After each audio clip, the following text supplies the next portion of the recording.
Bonjour, ici Marie Denil. On va parler aujourd'hui des rapports générés grâce à l'intelligence artificielle dans HubSpot. C'est parti. Donc le reporting, c'est l'outil de HubSpot qui fait que vous allez voir la valeur de ce que vous faites dans le portail. Ça va vous permettre de faire afficher toutes les données que vous consolidez dans le CRM et que vous allez utiliser avec les différents outils qui font la valeur ajoutée de HubSpot. Pour pouvoir produire des rapports soit thématiques, donc là comme vous pouvez le voir à l'écran sur de l'activité au niveau des tickets, mais également pouvoir analyser l'activité commerciale, analyser l'activité marketing. Et plus vous faites de choses dans HubSpot, plus vous tirez parti de ce reporting qui peut du coup être un très bon outil de monitoring et qui peut vous aider à faire progresser les équipes sur les différents aspects sur lesquels vous voulez les faire progresser. En revanche, le reporting de HubSpot, il a une courbe d'apprentissage qui peut parfois être un petit peu longue puisque c'est un outil qui nécessite de bien connaître la structure de la donnée que vous mettez dans HubSpot, mais qui nécessite aussi de bien savoir se servir des outils pour savoir exactement quels indicateurs vous voulez ressortir. Et donc, ça peut être un obstacle au niveau de la valeur que vous pouvez tirer de cet outil parce qu'il faut un petit peu de temps pour le prendre en main et pour comprendre les bases.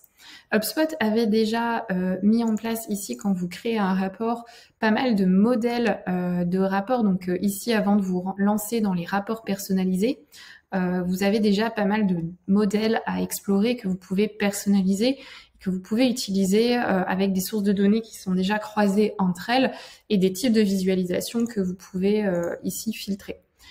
Mais on a remarqué avec la montée donc de l'intégration des données dans HubSpot, par exemple, donc quand vous allez intégrer un système externe, quand vous allez également créer vos données personnalisées avec les propriétés personnalisées dans HubSpot, c'est pas si facile d'utiliser ces modèles-là puisqu'ils appellent des données que vous avez créées en personnalisé pour votre propre activité. Et dans ce cas-là, ça faisait travailler les utilisateurs sur des rapports personnalisés. Et sans formation ou sans pratique, c'est pas forcément des outils qui sont très évidents en fait pour des débutants. C'est pour ça que l'outil assistant IA a un énorme avantage selon moi, puisque aujourd'hui, pour des rapports simples sur un seul objet, vous pouvez sortir des rapports avec des données personnalisées. Donc HubSpot, si vous ne savez pas quoi écrire ici, ça fonctionne comme une IA. Vous mettez un prompt. Si vous ne savez pas quoi écrire, HubSpot vous sort des exemples. Ou alors vous pouvez écrire vos propres prompts. Par exemple, un prompt que j'ai écrit ici, combien de tickets ont été fermés par représentant.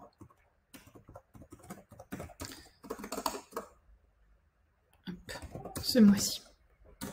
Donc vous posez une question à HubSpot, vous générez votre rapport, HubSpot va analyser votre question et vous sortir un rapport. Donc là, vous avez votre axe Y, votre axe X, votre question, vous pouvez ajouter des filtres.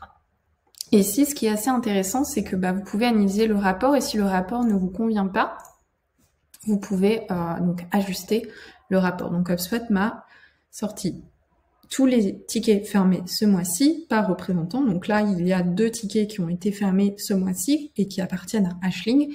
Mais je peux également, si je veux, si je me rends compte que la plage de date, par exemple, n'est pas celle que je cherchais, je peux personnaliser mon rapport et analyser ici dans les filtres comment mon rapport a été filtré, mon abscisse, mon ordonnée, adapter mes filtres. Donc, par exemple, ici, je peux étendre à ce trimestre pour pouvoir agrandir un petit peu mon échantillon de données, donner un titre à mon rapport et l'enregistrer, tout simplement. Ce qui est intéressant, c'est que vous pouvez faire donc des rapports à la fois sur les tickets. On peut également sortir des rapports qui sont un petit peu plus commerciaux, par exemple la répartition des entreprises par commercial. Voilà, donc HubSpot va me générer mon rapport.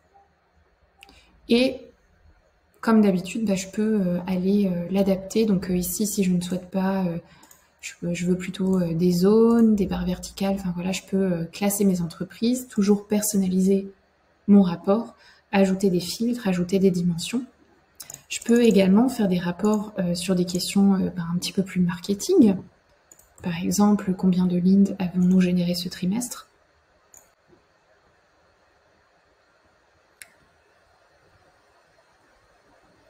Voilà, donc là, mon rapport est sorti, donc j'ai 203 leads, je peux changer un peu ma visualisation et toujours personnaliser. Par exemple, si je ne veux que les MQL, les contacts qui sont en MQL, je pourrais tout à fait personnaliser et aller ajouter un filtre sur la phase de cycle de vie ici. Donc enlever les SQL et les leads pour pouvoir affiner mon rapport. Donc ça, c'est assez intéressant parce que ça va permettre au directeur marketing, au directeur commercial, au directeur de l'ADV par exemple, de commencer à poser des questions à cet éditeur de rapport grâce à l'intelligence artificielle. Plus vous êtes précis dans votre prompt, plus vous allez avoir de chances d'avoir une réponse. Et ensuite, une fois que la base du rapport est construite, ce rapport peut être personnalisé et vous donner un petit peu plus d'aisance dans la façon dont le rapport est construit. Donc voilà, c'est très simple. Je vous remontre le chemin. Vous allez sur le tableau de bord qui vous intéresse ici. Vous allez ajouter un rapport comme si vous créiez un rapport de toute pièce. Et ici, vous allez choisir Assistant IA et poser votre question tout simplement. Donc voilà, allez l'essayer, faites-nous un retour. C'est tout nouveau, hein, c'est en bêta, donc il faut être un peu patient avec l'intelligence artificielle. Il y a certains rapports qui sont pas tout à fait exacts, mais ça vous donne déjà une très très bonne base pour commencer à construire des rapports quand on est débutant et surtout donner des pistes de réflexion dans la construction des indicateurs que vous allez suivre dans vos activités.